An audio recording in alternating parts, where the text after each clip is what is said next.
Hello, everyone. My name is Keri Cornman. I'm the grants manager here at MDAR, and I work on various state and federal grants as well as some procurement. I'm here today to talk to you about some grant tips, and my contact information is presented right now. Please feel free to reach out to me with any questions.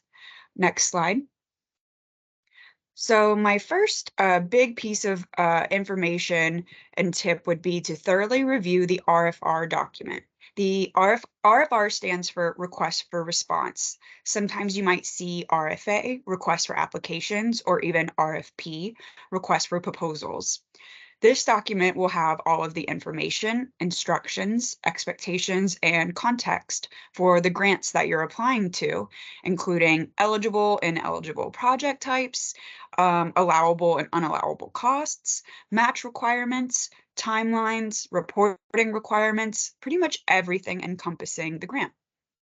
So that's my first big piece of advice. Make sure you understand all of the sections of the RFR.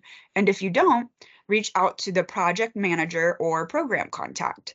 That contact information will be on the first page of any MDAR RFR and will be listed on any RFR somewhere on the document itself. Project managers cannot give you advice in completing or filling out your application, but they can answer any questions you may have regarding the RFR or the program itself. Think of the RFR as your roadmap for the project. Next slide, please. My next tip, check off every element of the evaluation criteria. This would actually be the most important piece of advice for any grant application, I would say, as this is the basis of scoring for basically all grant applications at MDAR and most federal grant applications.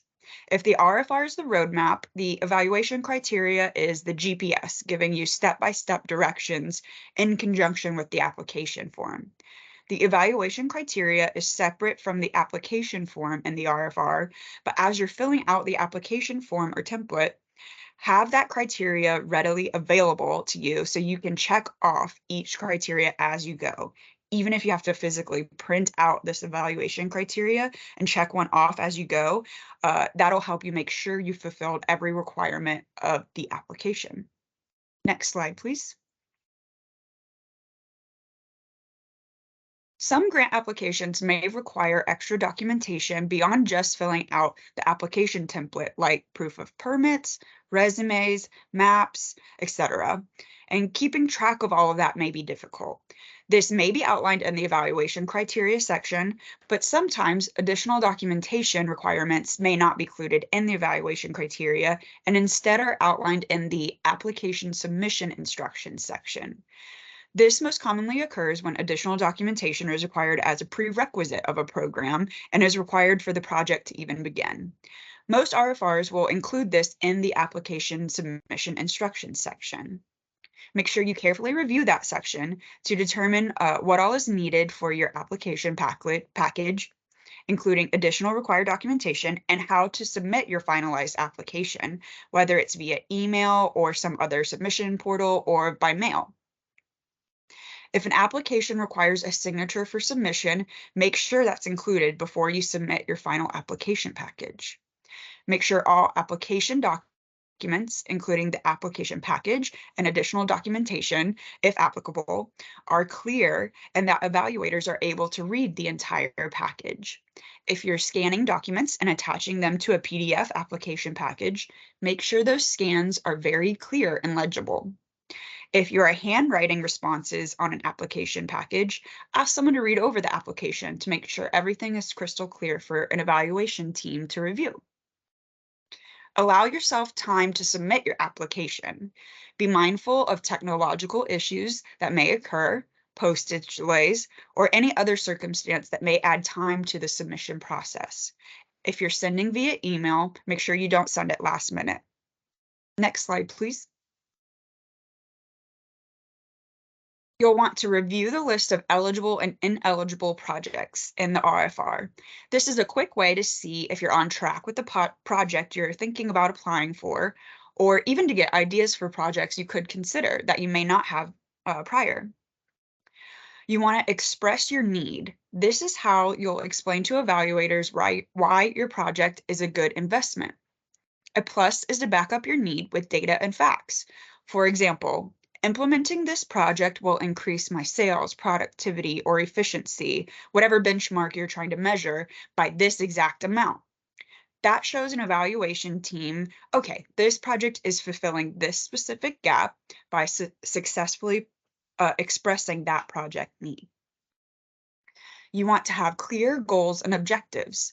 This will show an evaluation team that you have a focused and well thought out project. Think about your framing. Instead of, with this money, I can buy this equipment, which I need. If you say, by achieving goals 1, 2, and 3 with this funding, I expect to see results of 1, 2, and 3. This also goes into the next slide. You want to show you can track and or measure your project results. If you have a system in place that shows you're going to track the success of the project over the life of the project, that's going to look more appealing to an evaluation team than a project that just simply says they expect to achieve results. From my understanding, several grant programs don't have reporting requirements once the funding is received, but showing an evaluation team, hey, we're invested in seeing positive results, is really going to make you stand out to an evaluation team and against other applications. You want to be clear and concise. Don't add what I call fluff to a project, which is maybe a lot of words and sentences to kind of make an application seem longer. Evaluators review dozens of applications, and you just have to tell them what you're asking for. Don't make them search to find your answers.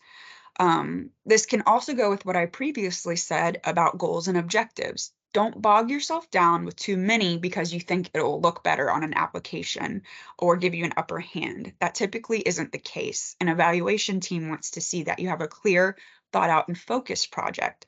So if you have 1 to 3 clear goals, it shows a clear, concise project. You want to make sure that you keep the content of your proposal positive. You don't want to add like any negative personal comments. Make sure that you stick to the main objectives of the application. Make sure you provide detailed timelines and financial plans.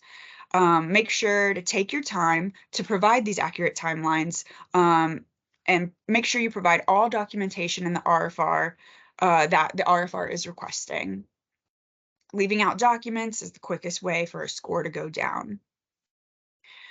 So that wraps up my general tips for grant applications. Again, if you have any questions, please feel free to reach out. My email is on that first slide, and I appreciate you listening to our video today. Thank you.